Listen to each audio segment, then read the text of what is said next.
Ryan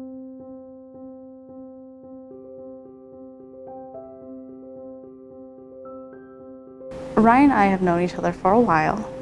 He'd actually come to QPS just looking for employment in between his jobs.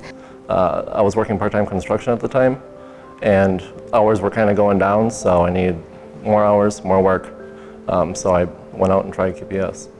He started as a mover, so we had actually reached out to him because we had a temporary position where all he had to do was unload semis. It was like a 4-hour project.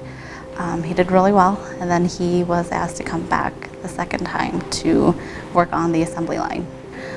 At that point with this particular company, it was really hard to be hired on, so we were very excited once he was able to be offered permanent employment. I eventually got the opportunity to become a line leader, but eventually just working my way up, coming off second shift, going to first shift, and taking on multiple departments, and eventually becoming production manager. It really started with QPS. Ryan is very motivated. He's also very determined. It does help that he is empathetic and very understanding of not just us, but individuals that we send here and the people that we work with.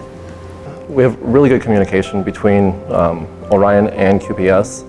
So when we're looking for something specific, they work really well with us on that.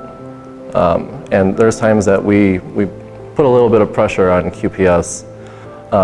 So as orders come in, sometimes our staffing levels need to go up drastically, and that's when we'll call upon QPS, and they manage all that for us. We work with people all the time, so it's really great when they're successful in their roles. I mean, we play just a little part in that, but it's like, kind of help them get to where they needed to be. Coming to work every day, I look forward to it. I get up in the morning, and I just want to get my day started. I am going to be sticking around here for a while, and I plan on keep doing the best that I can.